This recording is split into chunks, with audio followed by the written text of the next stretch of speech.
había sido apuñalada en 19 oportunidades y que la causa de su muerte había sido por desangre. Antes de iniciar con el video de hoy, quiero enviar un saludo muy especial y cósmico a dos leyendas, a Omar Rec y Wendy Tarango. Gracias por el apoyo que le dieron al canal, les envío un fuerte beso y deseo que todo esté muy bien. Ahora sí, la pregunta del día de hoy es: ¿qué es lo que más odias de una persona? Déjame tu respuesta en la caja de comentarios. Muchos son los crímenes que nunca pueden resolverse, sin embargo, no en todas las oportunidades sucede por negligencia de las autoridades o por falta de interés. En ocasiones los crímenes se cometen de manera que muy pocas evidencias quedan e inculpar a los sospechosos resulta casi imposible. El caso del que hablaremos el día de hoy durante muchos años estuvo en la penumbra y se presentaba como un auténtico misterio, pero al final se hizo la luz y el culpable apareció y fue condenado. Historias como estas demuestran que nunca es demasiado tarde para hacer justicia y que, aunque pasen años, incluso décadas, la posibilidad de ver tras las rejas a alguien que hizo daño a un familiar, a una persona cercana, siempre resulta satisfactorio y reparador. Pero como en la mayoría de casos esta no es una historia perfecta, en su desarrollo hay muchos elementos que en el momento menos pensado dan un giro totalmente inesperado.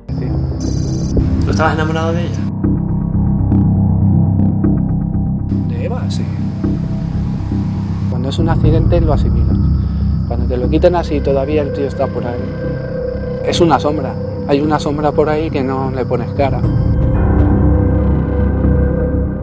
El 20 de abril de 1997, el día había empezado con tranquilidad para la familia Blanco Puig. Manuel Blanco había salido a trabajar en la grúa desde horas de la tarde. Olga Puig se había quedado en casa para cuidar de sus hijas y velar porque todo estuviera en perfecto orden. Y por último, Eva Blanco, la hija de esta pareja, había salido desde temprano a jugar tenis con algunas de sus amigas. Todo era tan cotidiano que nada podía augurar que una tragedia estuviera próxima a ocurrir. El día pasó y cada miembro de la familia hizo sus deberes y vivió su vida con la misma frescura con la que lo hacían en el día a día. El telón de la tarde cayó y en su lugar hizo entrada la pesada noche, que venía acompañada de nubes y amenazas de lluvia. Cuando llegó la noche, Eva le pidió permiso a su madre para salir a una discoteca en compañía de varios de sus amigos. Olga en un principio se mostró resistente, pero ante la insistencia de su hija de 16 años, quien estaba acompañada de una amiga, finalmente aceptó. Solo había una condición: tenía que estar en casa antes de las 12 de la medianoche. Eva aceptó, aunque internamente hubiera preferido poder quedarse más tiempo, pero de igual forma agradeció a su madre el permiso que le había concedido y junto con su amiga salió de casa, pero no sin antes despedirse de su madre con un beso en la mejilla. Olga vio cómo su hija salió de casa y atravesó la puerta, pero jamás imaginó que sería la última vez que vería a su hija con vida. La noche transcurrió de manera más o menos tranquila. Olga hacía sus quehaceres y de vez en cuando se distraía viendo la televisión, y así fueron pasando las horas. Realmente la mujer no se había sentido inquieta sino hasta que el reloj marcó las 11:50 y notó que su hija todavía no llegaba. En ese momento la invadió una sensación de incertidumbre que fue increciendo, y fue tanto así que no aguantó más y llamó a su esposo. Manuel en ese momento se encontraba conduciendo su grúa en la zona de Alguete, la misma zona en donde residían, y al recibir la llamada le dijo a su esposa que tratara de calmarse, que esperara por lo menos a que fueran las 12. Cuando se cumplió la hora y Olga vio que su hija no aparecía, no aguantó más y decidió llamar a una de las amigas de su hija, quien le informó algo que la dejó al borde de un shock nervioso. Eva había salido con destino a casa hacía más de media hora, por lo tanto, como mínimo, debía de haber llegado a casa hacía más de 15 minutos. Incluso la joven informó que la había dejado muy cerca de casa, a menos de 1 kilómetro. Con esta información la madre no esperó un segundo más y en cuestión de 10 minutos minutos recorrió los 900 metros que separaban su casa con la estación de policía más cercana. Aquella noche las gotas caían y pronto empezarían a llover lágrimas. Mientras Olga se encontraba discutiendo con los oficiales de Guardia Civil, quienes no querían aceptar el informe de desaparición por el escaso tiempo que había transcurrido, Manuel y uno de sus sobrinos recorrían la ciudad en grúa tratando de encontrar algún rastro de Eva. Sin embargo, no encontraron un solo rastro de ella. Ante este desfavorable panorama en el que las horas empezaban a pasar y Eva todavía no aparecía, Manuel se unió a su esposa en los reclamos en contra de la Guardia Civil. Años más tarde, el hombre contó que aquella noche fue alrededor de 15 veces al lugar y nadie quiso movilizar autos de búsqueda ni se iniciaron tampoco búsquedas en las zonas rurales aledañas. Al día siguiente, la familia se comunicó inmediatamente con los medios de comunicación locales y nacionales, quienes dieron a conocer la noticia y pidieron que, si alguien conocía algo del paradero de la joven, informaran a las autoridades inmediatamente. Desafortunadamente para la familia, esto no fue necesario. El domingo 21 de abril de aquel mismo año, apenas 9 horas después de la desaparición de la joven, una pareja de ancianos que paseaba tranquilamente cerca a su lugar de residencia en Al Yabir, a unos 6 kilómetros de Alguete, descubrieron el cuerpo de una joven que vestía jeans, suéter oscuro y botas de montaña, la misma ropa que Eva Blanco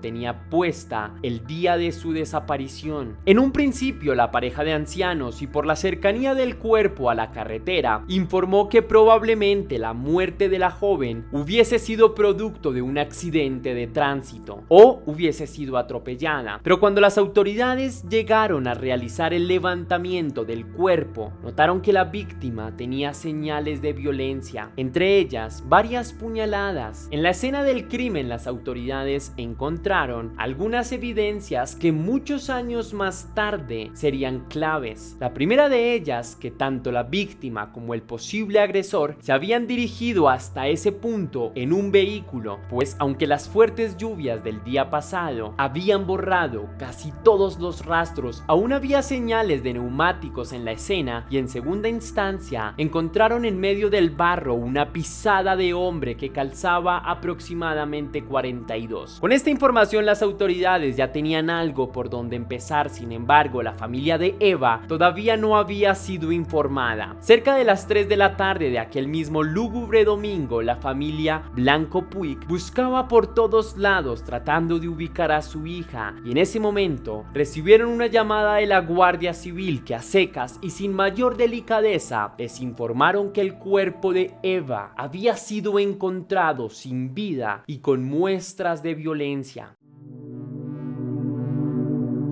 La autopsia arrojó que Eva Blanco había sido apuñalada en 19 oportunidades y que la causa de su muerte había sido por desangre. De entre las 19 heridas cortopunzantes que la joven recibió, las autoridades creen que la primera que le infringieron fue la que al final le causó la muerte. Además aseguraron que esta le había sido propinada mientras estaba sentada, muy probablemente en el vehículo del agresor. Las siguientes puñaladas que la joven sufrió las habría recibido cuando en un intento de huida el agresor la habría alcanzado. Estas heridas eran en su mayoría superficiales y estaban en su mayoría en la parte de la cabeza. El segundo resultado que arrojó la autopsia es que el himen de la joven había sido desgarrado y en su parte íntima, boca y ropa interior encontraron muestras de semen, algo que fue ocultado a la familia de Eva durante mucho tiempo. Además de esto, encontraron un pedazo de tela roja en boca de Eva. Las autoridades se informaron y concluyeron que este tipo de tela se utilizaba de manera frecuente en la tapicería de los autos, algo que volvía a confirmar que la joven había subido a un carro momentos antes de su muerte. Las autoridades continuaron con las investigaciones y en primera instancia informaron a los medios que la investigación no tardaría mucho. Según sus hipótesis, Eva habría subido voluntariamente a la auto del agresor y tenido intimidades con él, y este después la habría asesinado. Algo que a los ojos de todas las personas que la conocían no cuadraba, pues ella nunca subiría al auto de un desconocido. Entre tanto y en secreto, las autoridades perfilaron a familiares y allegados de Eva como los potenciales asesinos, así que sin decirle nada a nadie empezaron a tomar muestras de ADN para ver si habían coincidencias con el semen encontrado. Naturalmente, los resultados fueron negativos y ante esta situación, la policía empezó a investigar a la expareja de Eva, un joven de Fuente El Saz, quien tras un breve interrogatorio fue descartado. Ante esta situación, las autoridades tuvieron que reconocer que el caso tomaría más tiempo de lo previsto y perfilaron al asesino como un residente de Alguete o sus cercanías. Cuando Manuel Blanco se enteró de que habían analizado su ADN para cotejarlo con el del asesino y abusador de su hija, se mostró histérico por el hecho de que le habían ocultado evidencia. Sin embargo, hizo un llamado a toda la comunidad de Alguete para que voluntariamente dieran muestras de ADN. El apoyo de la comunidad fue masivo, pero las autoridades rechazaron el apoyo y solo aceptaron 45 muestras de personas que eran potenciales sospechosos. El caso no avanzó los primeros días, ni los primeros meses, y ni siquiera los primeros años. La familia, en medio del profundo dolor y de la frustración que sentían, habían visto cómo los años habrían transcurrido a la luz de ese oscuro sufrimiento que no los dejaba tranquilos. Ya habían pasado 16 años y Olga seguía repasando los álbumes de fotos de su hija mientras se culpaba por haberla dejado salir aquella noche. Una de sus luchas diarias era no olvidar la voz de su tan querida hija, que con el paso del tiempo y como cubierta por una especie de neblina se empezaba a presentar borrosa. Ya no la podía atrapar de manera definitiva. Durante esos largos años, innumerables investigadores habían tomado el caso y toda suerte de hipótesis se habían realizado, incluso teorías tan descabelladas como que Eva tenía un novio oculto. También Olga había encontrado los diarios de su hija, en donde la joven contaba sus miedos, sus ansiedades, sus temores, incluso sus desacuerdos con su madre por no dejar que se quedara hasta después de medianoche en las fiestas. Olga durante todos esos años sintió que vivía en un estado de enfermedad, como si cada respiro le costara. En suma, cada día era una lucha, un esfuerzo y también una fuerte bofetada de la vida que le recordaba que los sueños de su hija no se habían podido cumplir y que Eva jamás pudo convertirse en una arquitecta como a menudo decía que quería ser. También las hermanas de Eva la recordaban con cariño, incluso le dieron a Olga una nieta, pero el dolor nunca dejó de torturarla. Por suerte para ella, pronto se haría justicia, aunque no del todo. Los avances de la tecnología permitieron varios logros en esta investigación que las autoridades no abandonaron. Por una parte, las muestras de ADN arrojaron que el hombre que había acabado y abusado íntimamente a Eva no era de ascendencia europea, sino que del norte de África. Por otra parte, gracias a los testimonios recogidos de varios testigos, se logró realizar un retrato hablado del hombre que a la final terminó asemejándose bastante al culpable. Con esta información, las autoridades les solicitaron a las más de 300 personas que en ese entonces vivían en Alguete que les facilitaran muestras de su ADN. Sorprendentemente, casi todas las personas que habían residido en el lugar brindaron sus muestras, incluso muchos que ya no vivían ni siquiera en Francia. Afortunadamente, de entre todas las muestras que enviaron, hubo una de un hombre de origen marroquí que mostró una coincidencia de 97%